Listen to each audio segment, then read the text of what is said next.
안녕하세요. 힐링토크 회복을 사랑해주시는 시청자 여러분, 정선입니다. 와, 연말이에요, 여러분. 믿어지세요? 아니, 뭘 했다고 연말이지? 싶은 분들도 많이 계시고, 저는 데일리 라디오 방송을 하다 보니까 시간을 체감하는 게 너무나 진짜 오싹할 정도로 빨라요. 근데 우리가 이 살아오는 시간, 보내는 이런 모든 일련의 삶의 과정들, 추억이 없다면 무슨 의미가 있을까요? 그렇죠? 똑같은 시간일지라도 그냥 우리가 지나온 과거가 아니라 이야기가 깃든 추억으로 만들어주는 건 뭔가 그 안에 상징되는 스토리가 있고 또 내 것, 나만의 것, 뭐 이런 소유가 느껴지는 그런 사람도 물질도 있기 때문인데 무엇보다 그 시절의 나를 반짝이도록 빛내주는 스타가 있기 때문이 아닐까요? 저는 방송을 하다 보니까. 그래서 오늘 모신 이분 다시 한번 모셨어요. 우리에게 정말 따뜻하고 아름다운 추억을 갖게 해준 아주 소중한 스타입니다. 우리의 마음속에 영원한 오빠로 자리매김돼 있는 가수 김민우님 모셨습니다. 어서 오세요. 반갑습니다. 오빠! 사랑일 뿐이야 노래로 데뷔하자마자 큰 인기를 얻으며 전성기를 누린 가수 김민우. 영광도 잠깐이었다. 군 제대 후 가수 생활을 계속할 수가 없게 됐는데 어렵게 마련한 스튜디오가 불에 타는 등 악재도 이어졌다. 삶의 위기에서 매일같이 기도에 매달렸고 그렇게 주어진 일은 다름 아닌 자동차 딜러. 인생의 전환점을 맞이하며 새로운 도전으로 제2의 인생을 살게 된 김민우의 삶과 신앙 이야기를 지금부터 만나본다. 두 번째 만남입니다. 우리가 2017년 이후로. 네, 진짜. 오래간만에. 네, 그리고 또 뭐 여러 가지 일을 또 우리가 뒤로 하고 이렇게 밝은 얼굴로 마주하게 돼서 얼마나 기쁜지 몰라요. 저도요. 네. 회복 사랑해주시는 시청자 여러분께 인사 좀 부탁드릴게요. 안녕하세요. 너무 오래간만에 다시 찾아뵀는데요. 벌써 7년이 됐나 봐요. 저도 몰랐는데 금방 지나간 것 같습니다. 하여튼 너무나 이렇게 오래간만에 가족들 앞에 다시 서는 것 같은 그런 느낌이 들고 이렇게 찾아오게 돼서 이런 자리를 만들어주신 주님께도 감사드리고 아멘. 이렇게 또 뵐 수 있게 해준 모든 것들에 늘 감사하는 마음이 또 드는 그런 시간인 것 같습니다. 반갑습니다. 아니 진짜 왜 안 늙으세요?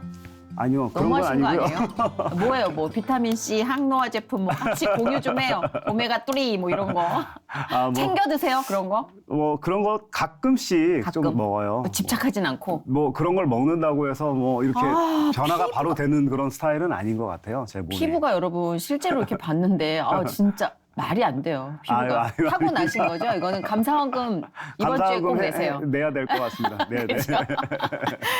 진짜 근황관이 궁금해하실 텐데 잠깐 짧게 들었는데 여전히 뭐 아름다운 삶을 영위하고 계신다라고 하셨는데 어떠세요? 어떻게 지내세요? 그대로 회사 다니고 있고요. 네네. 그리고 그 회사에서 그대로 일을 하고 있고 성실하셔 진짜. 뭐 벌써 2005년도 11월이니까 와. 벌써 거의 한 19년 차, 20년 차 다 그렇죠. 돼가네요. 이제 온 20년 차예요. 다 돼갑니다. 예. 요새 20년 차 같은 회사에 다니는 분 찾기가 좀 귀해요. 그때 들어왔던 친구들 중에서 지금 같은 일을 하는 사람들이 없더라고요. 저 외에는. 유일하게 생존하셨네요. 생존해서 지금 살고 있는 그 이 업계에서는. 네.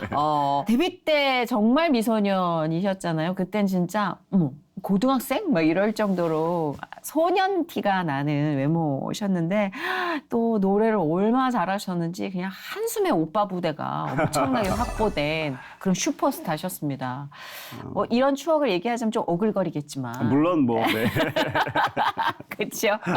아니 90년대 초반이었잖아요. 90년도죠. 이렇게 좀 가끔씩 곱씹어 보세요.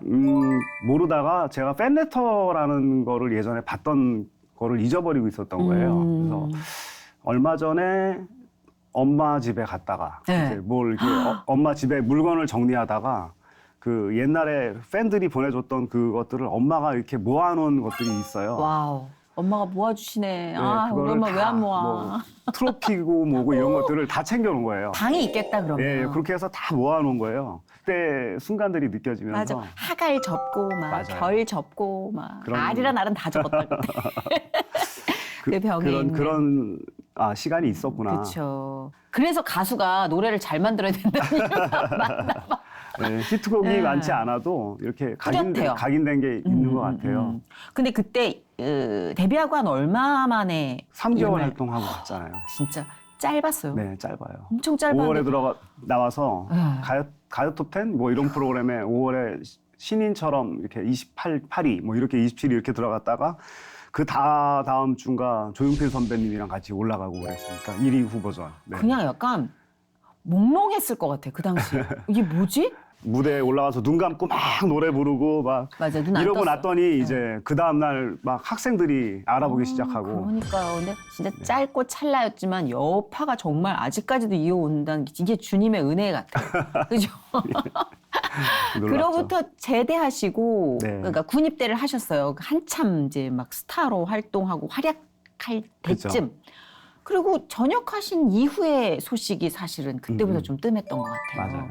예, 그럼 하고 나서 활동을 재개하시긴 한 거예요. 그렇죠. 이제 다시 하려고 해서 그룹도 만들고 그리고 이제 그룹까지. 그룹 사운드 같이 활동하고 또 저녁에는 뭐 정말 많이 클럽을 많이 다녔어요. 아. 야간업소 출연을 많이 했어요. 왜냐하면 그 그룹 사운드를 하면서 스튜디오를 만들었는데 이제 그런 것들을 제가 다 책임져야 되니까 예. 어느 날 이제 그 엄마가 전화가 막 무대하고 있는데 엄마가 삐삐가 네, 막 네, 울려가지고 집에다 전화해봤더니 지금 큰일 났어 막 이러는 거예요. 네. 거기 난 너가 연락 안 돼서 죽은 줄 알았어. 그래서 그때 그 사건. 네, 그래서 갔더니 이제 뭐 가스 맞아, 폭발에 맞아. 있고 네.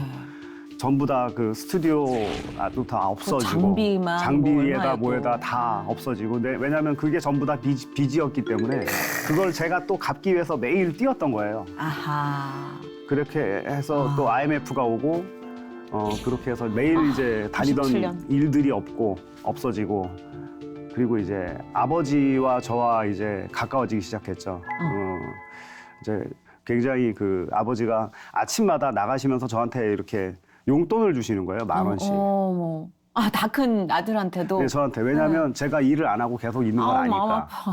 그러면서 가시면서 저녁에 이렇게 들어오시고 오실 때 이렇게 그 까만색 비닐봉지에 네. 저랑 끓여 먹으려고 이제 소고기랑 아이고. 뭐 이런 파랑 뭐 이런 걸 가지고 오셔서 직접 아버지가 끓여주시고. 뭉클해. 네, 그 그런- 당시 10,000원이면 큰 돈이에요. 네, 근데 그런 거를 아버지가 아버지 돈이 어디서 나세요? 그래서 그러게. 나가서 아버지는 이제 아침마다 공공근로 같은 걸 하신 거예요. 그런 걸 하셔서 한 달에 버시는 그 돈을 가지고 아들을 이렇게 야. 챙겨주시는 그런 아버지였죠. 너무 찐사랑을 그리고 계속. 또 새벽 예배 나가시고 신앙에 있으시고. 그 자전거 타시고 계속 새벽 기도를 다니시고 그 오. 아버님이 이제 돌아가신 지가 벌써 꽤 됐어요. 네. 아버지가 돌아가신 다음에 집사람이 되게 컸던 것 같아요. 아버지의 그림자가 너무 컸던 것 같고 더 열심히 이제 교회 생활을 하고 구역장을 하면서 열심히 이제 네. 그때는 제가 집이 양주였으니까 거기에서 구역에 있는 모든 구역 분들이랑 함께 차 가지고 자기가 다 모셔다 드리고 하고 이걸 한 거예요. 여기까지 아이고, 명일동까지 라이더 하면서 뭔가 이게 상실감을 또 좀 더 열심히 교회 생활하고 예, 목표가 필요한 교회 막 때였죠. 그 여성교회에서 굉장히 열심히 뭐 그러셨구나. 잘 웃으면서도 했는데 음. 열심히 하고 또 그 딸한테도 좋은 엄마가 되려고 이제 노력을 했는데 저희가 이제 2017년도 여름이었던 것 같아요. 우리 방송 나오고 나선 것 같은데. 맞아요. 네, 얼마 되지 않아서. 네. 그래서 집사람의 언니가 전화가 와서 병원에 갔다 왔는데도 애가 몸이 안 좋네요라고 얘기를 해서 이제 병원 막 설거지도 도와주시고 했나 봐요. 네네. 근데 이제 다리가 이렇게 코끼리처럼 계속 부은다는 거예요. 예. 그래서 동네에 있는 병원들을 다 가서 치료받고 그다음에 목이 또 아프대요. 그래서 목이 아프다 해서 제가 이비인후과를 또 가서 검사를 다 해봤어요. 네. 목에 성대까지 아무 이상이 없다는 네. 거예요. 제가 맛있는 거 사줄게 그래서 이제 같이 어디 조그만 레스토랑을 가서 이제 예약을 하고 같이 앉아서 밥을 먹었는데 그게 집사람이랑 먹었던 마지막 식사였던 건 전 몰랐던 거죠. 그리고 나서 그 지역에서는 그래도 큰 병원이었는데 거기서 들어갔어요. 염증이 잡히지를 않는 거예요, 계속. 그래서 더 큰 병원으로 또 알아보다가 일단은 이제 목동에 있는 저 이화대 병원 그쪽으로 가서 저는 그때 부산에 강의를 가는 거고 거기 응급실에 입원하는 상황이었죠. 네. 그리고 저는 이제 부산에서 강의를 하고 너무 걱정이 되는 거예요. 그 강연하면서도 그쵸. 아내가 걱정이 돼서 그리고 나서 그 병원으로 갔는데 네.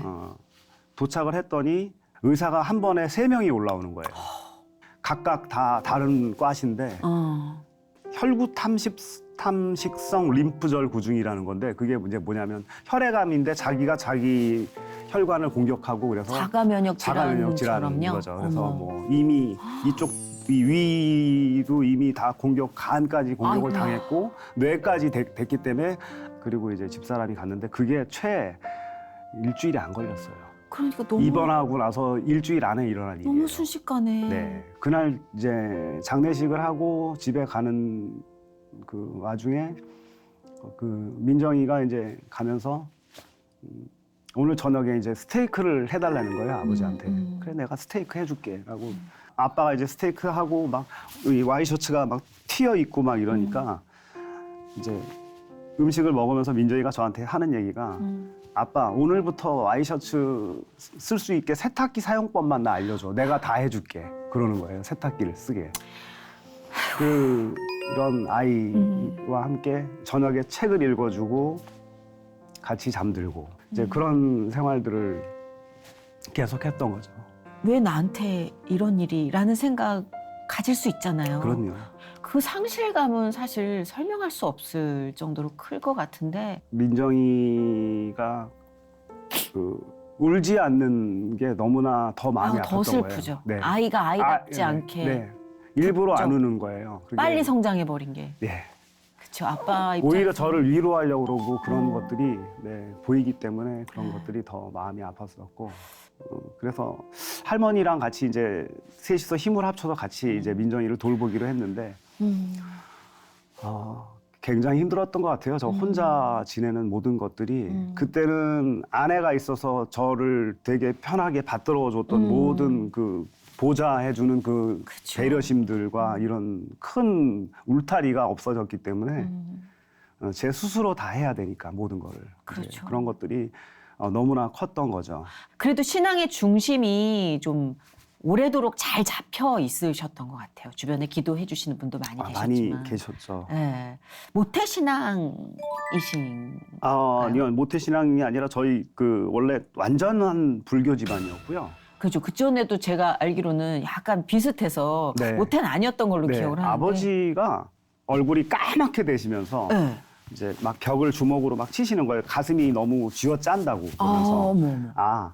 심장이 안 좋으신 걸 이제 아신 거죠. 질환이 있으셨구나. 그래서 그때 이제 일을 놓으시고 저희가 여기 강동구 쪽으로 이사를 다 왔어요. 원래 집이 이제 성수동이었는데 정리를 네. 다 하고 여기로 이사를 와서 아버지가 이제 집에 계시고 저도 이렇게 아버지 옆에 있는데 베란다라 그러죠. 베란다에서 이렇게 맞아. 아버지가 이렇게 담배를 막 태우시는 거예요. 태우시다가 조그만 버스가 하나 딱 오는데 거기에 여성분들끼리 이렇게 성경책을 들고 내려가지고 서로 이렇게 두 손으로 악수하고 헤어지면서 이렇게 서로 안아주고 그러는데 그 분이 옆집 분이셨던 거죠. 우리 옆집. 네. 그래서 옆집에서 여의도 순복음교회 다니셨던 것 같아요. 그래서 거기에서 이렇게 와서 이렇게 주보를 저희 아버지한테 몇 번 주시고 교회를 나와보라고 그랬는데 아버지가 계속 헌금 내는 거에 대해서 이거 헌금은 이거 잘못된 거다 막 말씀을 하시는 거예요.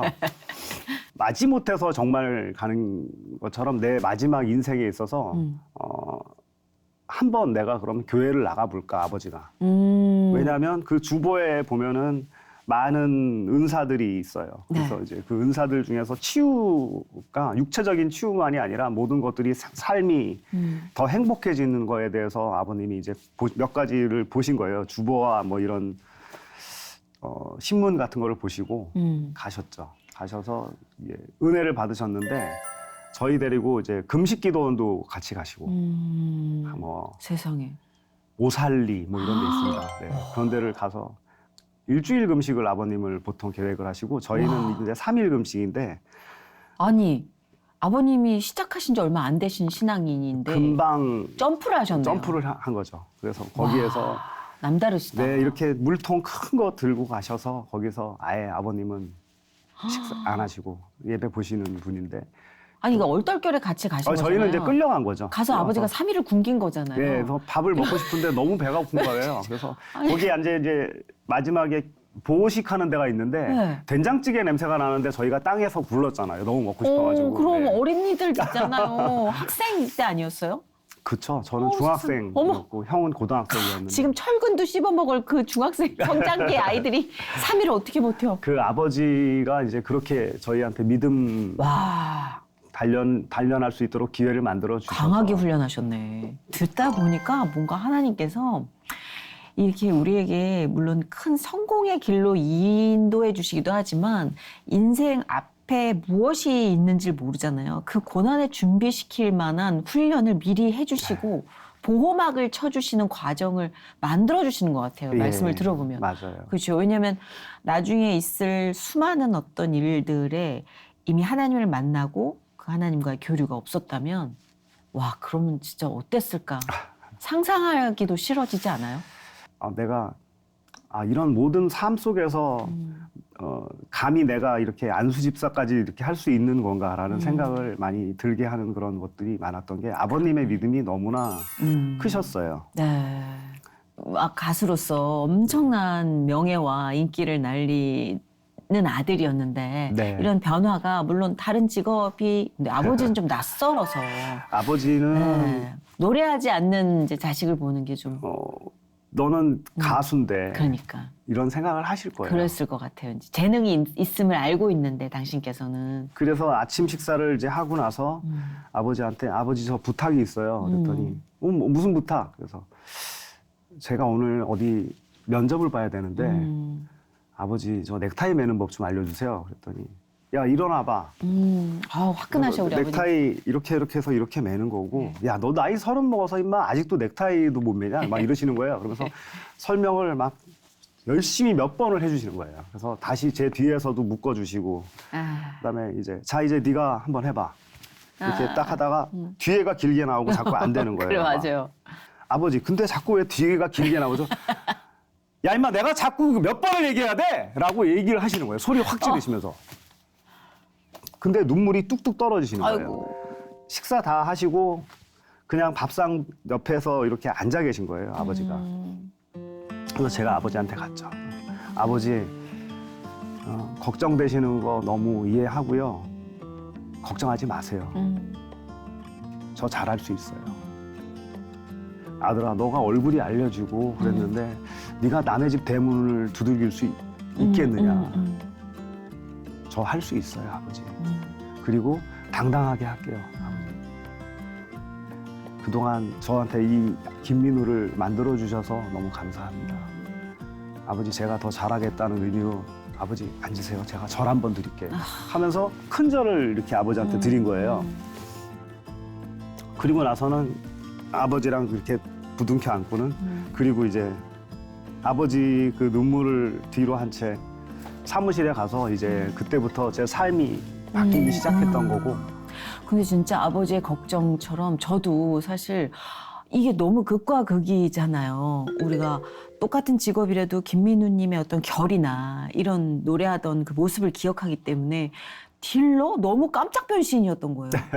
처음 시작할 때 기억나시죠? 뚜렷하게. 아유. 몇 번 망설이고 100번 연습하고 이게 다 기억나시죠? 어땠어요? 처음에 사실은 이렇게 종이를 한 장 줘요 회사에서. 네가 아는 사람들을 한번 쭉 써봐. 네 주변에 몇 명이나 있나. 영업직이니까. 차를 살 만한 사람들을 적어봐. 그것부터 힘들다. 10명도 안 돼요. 네. 10명도 안 되고 5명도 안 되는 것 같아요.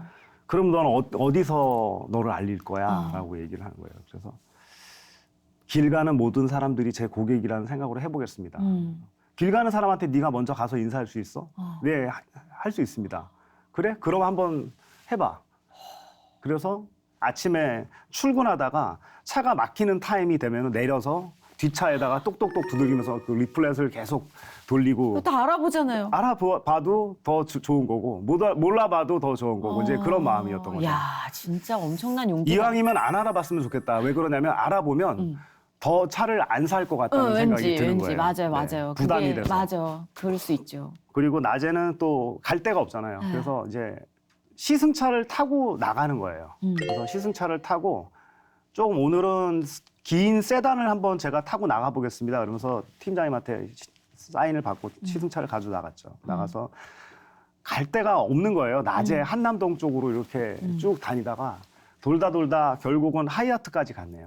남산에. 네. 하이아트 들어가서 거기에서 이제 차를 대고 위에 올라갔는데 연예인 베스트 드레서 시상식 이런 게 있는 거예요. 그래서 거기 주변에 혹시 가면 내가 아는 사람이 있지 않을까라는 생각에 갔죠. 가셨어요? 갔는데 이미 식은 다 끝나 있고 로비에 커피숍에 이렇게 반가운 얼굴이 네. 상을 받으신 거예요. 네. 그래서 앉아 계시고 거기에서 제가 인사를 했죠. 안녕하십니까 선생님. 그러면서 축하드립니다. 그랬더니 와.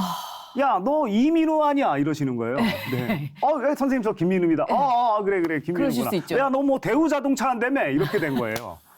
아, 소문은 이미 좀 네, 나고 있구나. 국산 자동차를 하시는 줄 알고 계시더라고요. 아. 그래서, 아니요, 선생님 저 영국 자동차를 하고 있습니다. 그래? 그거 근데 나한테는 웬일이야? 이렇게 된 거예요. 네. 그래서 저도 모르게 임기응변으로 선생님이 이렇게 영예상을 시상하셔서 저희 회사에서 선생님께 특별히 선생님이기 때문에 일주일 동안 편안하게 시승할 수 있도록 차를 준비해가지고 왔습니다. 어머, 애드립 봐. 그래서 갑자기 어머머. 선생님이 너무 좋아하시는 거예요. 어머. 야, 니네 사장한테 감사하다고 전해드려라. 감동이죠. 그리고 저는 그 차를 선생님께 드리고 네. 사무실에 들어왔죠. 와. 일주일 동안 선생님은 그 차를 이제 타게 하는 거예요. 대단하시다. 그리고 왔죠. 네. 왔더니 이제 팀장님이 차 어딨냐. 너 그러게 결제도 안 받고. 네, 가만 고객께 진짜 아주 큰 VIP이셔서 제가 일주일간 차를 빌려드리기로 했다고 말씀드렸습니다. 그랬더니 윗사람 허락도 안 받고. 네, 그래서 갑자기 저한테 그 팀장님이 일주일 동안 그 선생님이 차를 타고 나서 계약이 안 되면 너도 우리 회사 나가는 걸로 해. 올인하셨네. 네, 올인했습니다. 이야. 그 일주일이 지났는데 네. 그분이 허참 선생님이에요. 아, 진짜. 돌아가신 허참 선생님인데. 너무 그리운 우리 허참 선생님. 허참 선생님이 연락이 안 되는 거예요. 그래서 연락이 안 되다가 나중에 전화가 오신 거예요. 아우 미안하다 야 내가 녹화 중이고 행사 중이어서 전국에 다니는 중이었어. 맞아, 그래서 맞아. 선생님 차 너무 마음에 드셨나 봐요 했더니 야 차 너무 좋아 라고 말씀을 하시는 거예요. 네. 근데 이제 선생님은 그때 저한테 이제 차를 이제 주시면서 내가 이 차를 사고 싶은데 방법은 내가 현금으로 너한테 모든 걸 줄 수는 없으니 뭐 어떤 방법이 있을까라고 얘기를 해서 후불로는 내가 가능해라고 말씀을 하시는 거예요. 네. 그래서 우리나라에 아마 그때 최초로 생긴 게 자동차 리스라는 게 생겼던 것 같아요. 그래서 선생님 이름 조남으로 해서 제가 우와. 한번 확인해 보겠습니다. 그랬더니 네.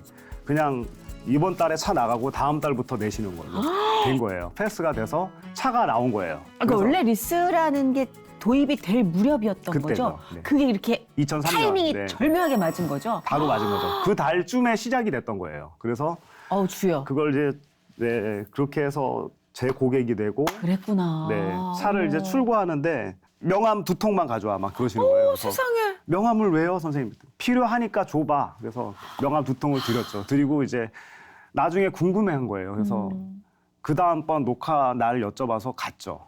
갔더니 그때 청팀 뭐 맞아요. 그 가족 오락관 가족 오락관 맞아. 하시잖아요. 거기에서 한참 때 진짜 막 나눠주신 거예요 명함을. 출연자들한테 요즘에 뭐 못하고 너 언제 바꿀 거야? 라고 얘기하는데 이 친구한테 바꿔. 현수, 야, 너 차 언제 바꿀 거야? 뭐 서른도, 너 차 언제 바꿀 거야? 막 이러는 거예요. 리스펙. 네. 아 최고 최고. 영업을 제2, 제3의 김민우를 대리 영업을 띄워주셨네. 그 그런 것들. 대단한 선배님께서. 네, 그런 경험을 하게 됐고 어. 그리고 영업을 처음에 시작할 좋다. 때 아는 인맥도 없잖아요. 그래서 그 대한가수협회 수첩이 있어요. 그래서 또 전화를 조심스럽게 하기 시작했죠. 야, 용기다 진짜. 아니 그 전화번호 딱 놓고 기도하셨을 것 같아. 전화를 하는데 막 네, 막 이러시는데 이분이 저를 모르시는 거예요. 어떤 분은 그래요? 그렇죠. 아, 네. 네, 그리고 모를 이제 수 있지. 뭐 쭉 내려가다가 이분은 좀 독특한 분이 한 분 있었는데 한 번도 저랑 대화를 해본 적이 없는 네. 사람이에요. 그런데 이제 직접 전화를 한 거예요. 김태원 씨한테 전화를 한 거예요. 부활에. 전화를 했는데 누구세요? 딱 이러시는 거예요. 그래서 저 김민우라고 예전에 사랑일 뿐이야. 저 이병열찬에서 했던 그분이세요? 이렇게 된 거예요. 그러다가 갑자기 근데 어떡하죠? 저는 지금 돈이 없어서 중고차를 타고 있는데 이렇게 얘기를 하시는 거예요. 아, 너무 귀여우셔. 네. 그리고 전화를 이렇게 끊는데 저한테 너무 멋있어요. 라고 얘기하는 거예요. 너무 멋있다고 얘기하고 싶다는 거예요. 아, 예, 선배님 감사합니다.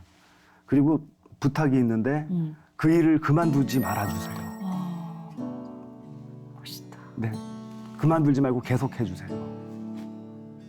제가 꼭 성공해서 고객이 되고 싶어요.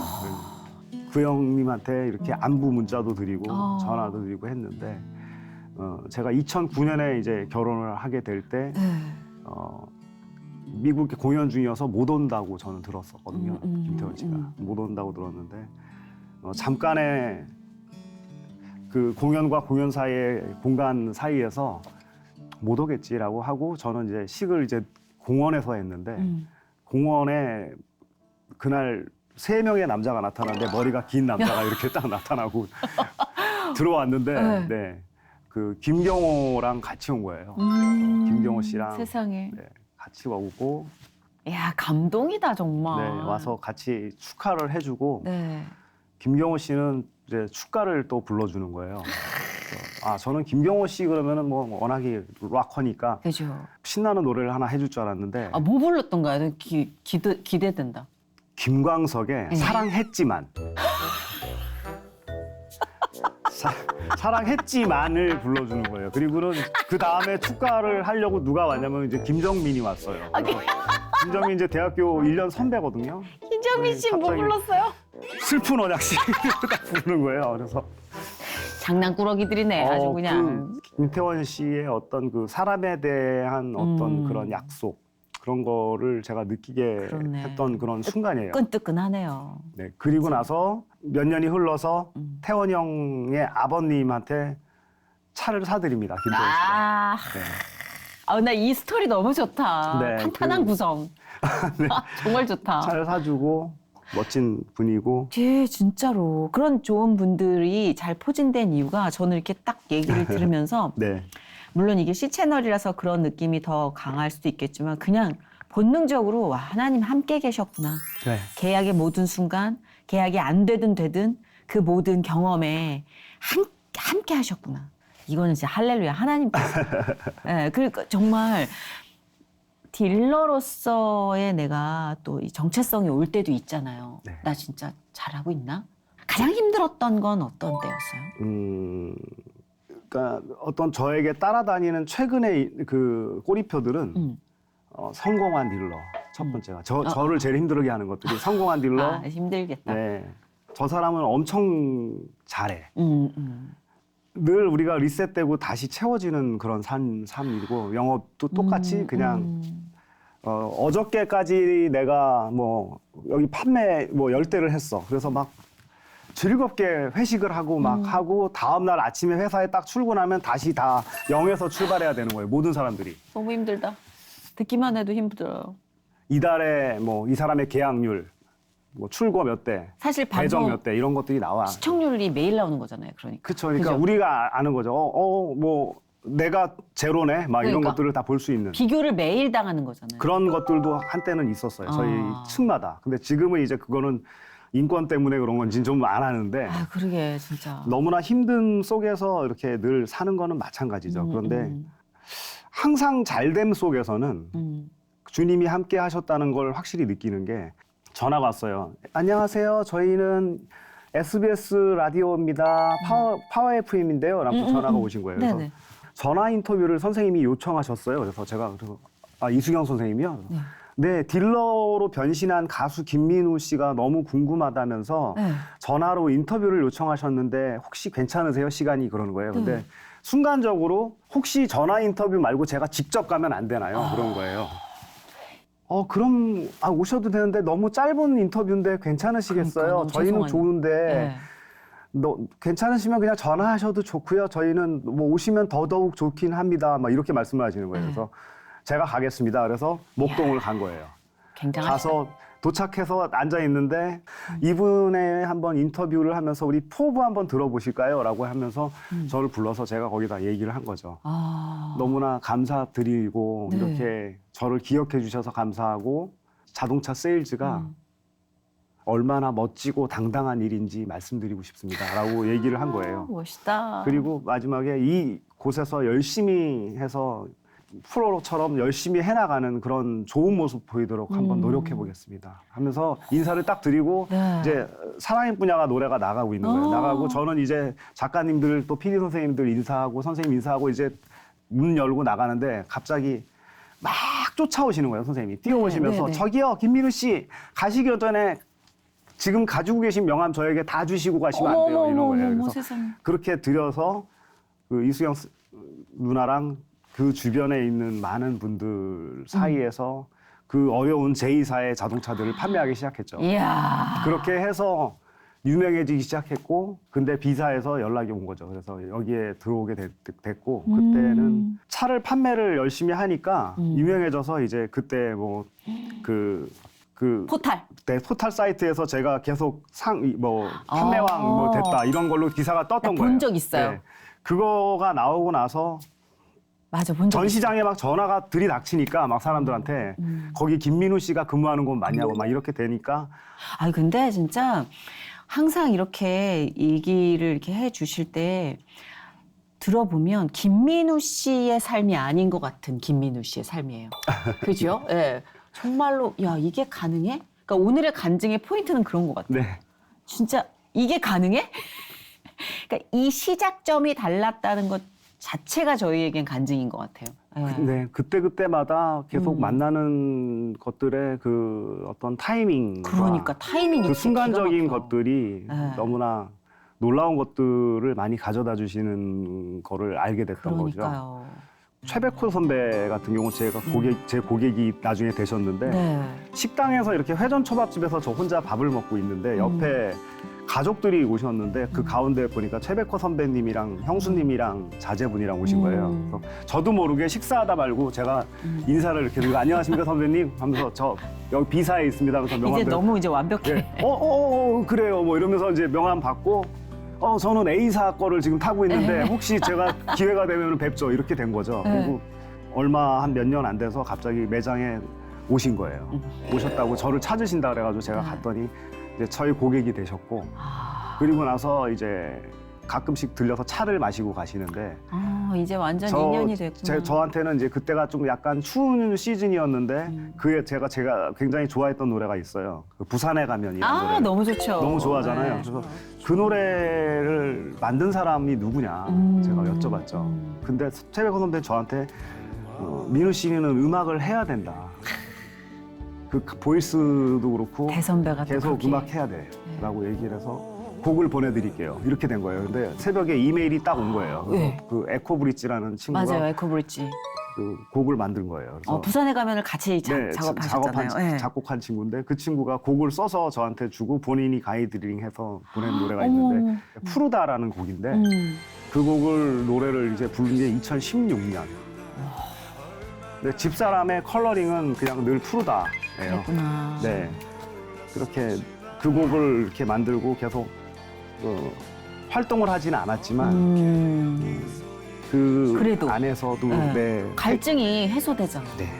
가수로서, 아티스트로서. 저는 제가 그냥 좋아하는 거를 했다라는 그 근데 의미가 그게 컸죠. 했다로 끝나는 게 아니라 계속 아마 그 기회를 주실걸요? 하나님께서 너무 사랑하시니까 좌로 우로 다 채워주고 계시는 게 느껴져요. 네. 그러니까 지금 이렇게 얘기를 들으면 이분은 그냥 그냥 순종하고 사는 삶에 하나님이 다 복을 부어주시고 형통하게 만들어주시는구나라는 믿음과 확신을 주는 그런 이야기였던 것 같아요.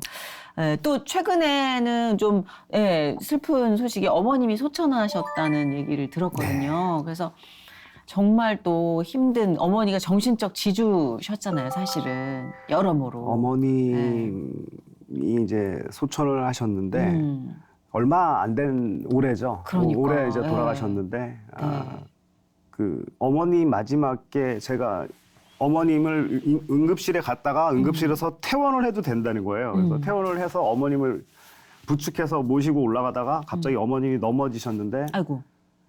그때 숨이 끊어지신 거예요.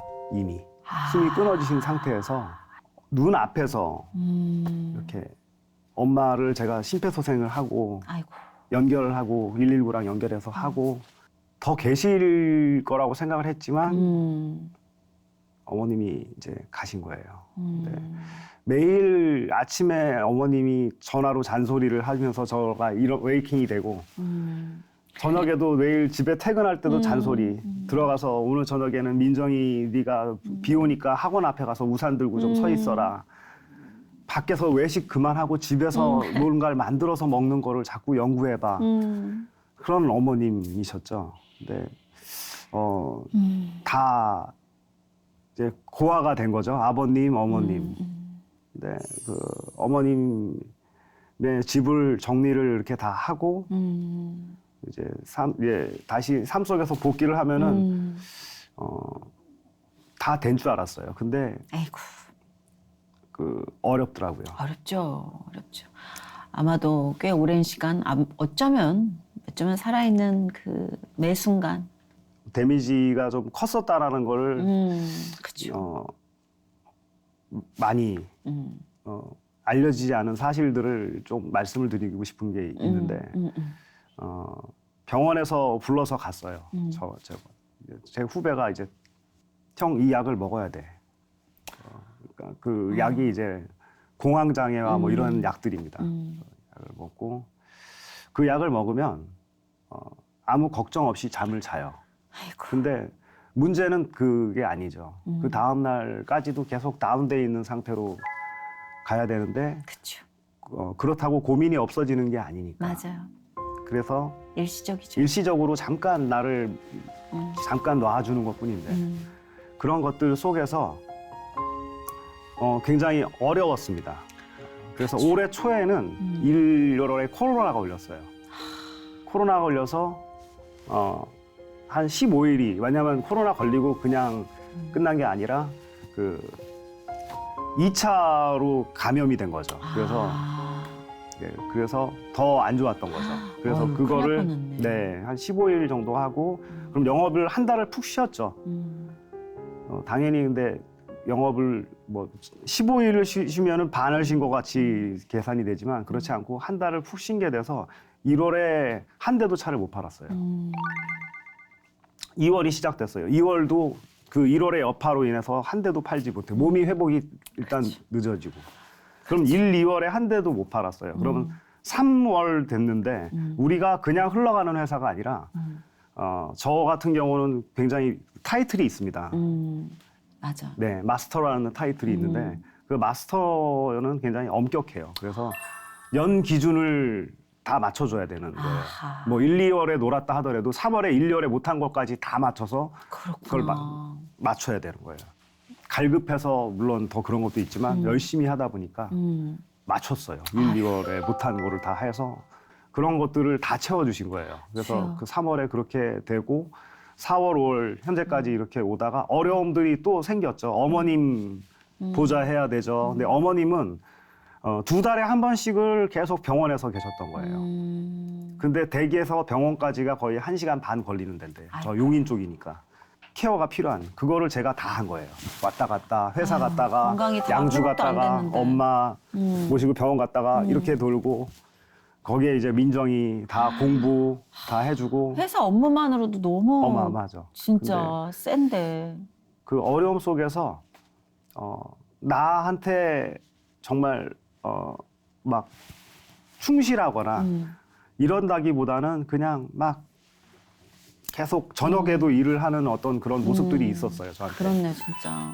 너무 숨막히게 달려오셨네. 그 와중에 좋은 사람을 한 명을 만나게 된 거죠. 여자 한 명을 알게 된 거죠. 네. 근데 그 친구를 통해서 네. 집에 이제 물론 엄마는 아니지만 집에 이렇게 같이 저녁에 먹으면서 내가 오늘 있었던 이야기를 누군가에게 해주고 아이고. 네, 같이 하는 시간이 생긴 거예요. 숨 쉴 틈이 좀 생기셨네. 네. 그렇게 되면서 하나의 울타리 같은 물론 엄마라고 하지는 않지만 언니라고 하지만 그래도 하나의 가족인 거예요. 그렇죠. 그럼요. 그렇게 네. 흘러가는 거예요. 정신적으로 의지할 수 있는 뭔가 네. 예, 그런 대상이 또 생겼다는 게 저 선물 같아요. 그런 어떤 이 어려움들. 그래서 저한테는 굉장히 그 회사에서 또 친한 분이 한 분 계신데 나는 당신한테 바람이 있어라고 얘기를 하는 거예요. 그분이. 네. 그냥 당신 이야기를 해라. 오늘 만약에 이런 프로그램에 나오면 당신의 늘 베스트인 모습들은 사람들을 너무 많이 봐왔어. 이런 어려움들이 맞아요, 있다는 맞아요, 얘기를 많이 맞아요. 해라. 그래서 이 회복이라는 이 이름처럼 회복이라는 거는 정말 내가 그 안에서 하나의 어우러짐이 있어야 되는 거구나라는 그런 생각이 들어서 제가 이렇게 앉아 있지만 사실 하나의 제가 병이 있습니다. 그래서 병이 있어서 그 고관절에 그 무혈성 괴사라는 게 있어요. 아 있어요. 예전에 김경호 씨도 그 지병을 한번 그랬나요? 알아서 2년 네. 투병을 했었죠. 네. 예. 이 무혈성 괴사는 그냥 뭐 이렇게 치료할 수 있는 방법이 없어요. 그냥 자기가 버티든지 아니면 그냥 인공 관절을 넣던지 아하. 두 가지 초이스인데 인공 관절을 넣으면은 저는 1년 정도를 휴직해야 되는 상황이에요. 아이고. 복귀까지 하려면. 그러시구나. 그러면 제가 이 일을 스탑할 수는 없잖아요. 네. 그래서 그냥 그런 거 말고 제가 직접 스트레칭하고 치료를 하겠다. 그래서 스트레칭을 집에서 막 롤펌도 막 이렇게 하고 약도 먹고 또 다리도 막 운동하고 막 이런 걸로 해서 회사를 다니는 거죠. 근데 그러시구나. 너무나 이제 이 체형이 지금 보시다시피 제가 이렇게 막 근육질이나 이런 쪽은 아니지만 네. 그 전보다 지금 한 7kg 정도는 줄었을 거예요. 아, 그래서 저는 관리하신 줄 알았더니. 아니요, 7kg 정도가 아, 빠지더라고요. 그냥 빠져서 그랬구나. 운동을 해야 되겠구나. 그래서 이제 운동을 이렇게 하면서는 처음에는 막 세상이 보여요. 막 네. 그다음에 원망도 해요. 그럼요. 원망도 하고 너무 그리고 고단하니까 싸움이. 네, 막 길에 사람들이 막 움직이는 것들도 보이고 그러다가 나중에는 다 들리지도 않아요. 그 소리도. 걷다 보면은 저 혼자 걸을 때는 제 발자국 소리만 나중에 남아요. 그게 걸음의 미학. 네. 맞아요.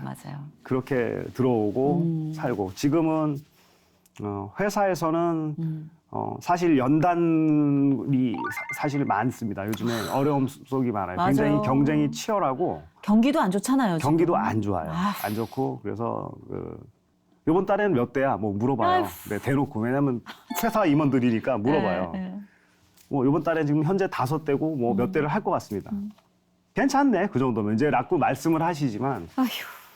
매 순간이 다 도전과 긴장 속에서 이루어지는 맞아요, 어떤 하나의 맞아요. 것들이기 때문에 진짜 뭐 오늘 이렇게 짧은 시간 우리가 이야기 들은 바로도 엄청난 파도와 또 변수가 굴곡이 많았죠. 네, 정말 많은데 사실 보시는 분들이 이 이야기 그 자체에 굉장히 회복을 많이 느끼셨을 것 같아요. 왜냐하면 형통할 수 없는 가운데에서 그 형통을 주관하시는 분을 확실히 감지하셨을 것 같아요. 네. 너무나 사랑하시는 게 맞아요. 느껴져요. 맞아요. 주님이 저도. 사랑이. 네, 저도 느껴져요. 그리고 또 정말 너무 끝까지 갔을 때 또 위로하듯 선물로 어떤 대상을 주기도 하고 또 우리를 보듬어 주기도 하시는 하나님의 섬세한 손길을 저도 오늘 한가득 느꼈어요.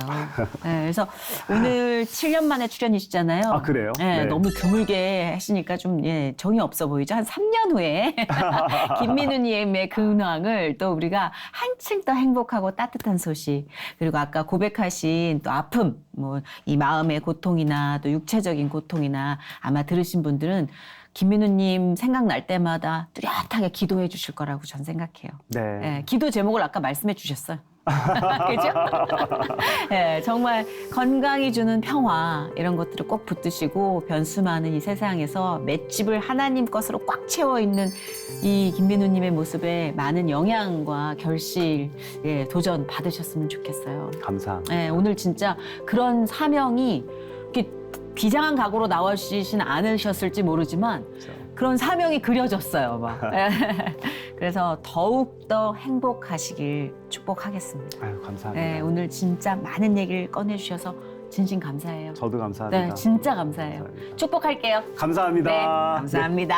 행복하세요. 감사합니다. 네.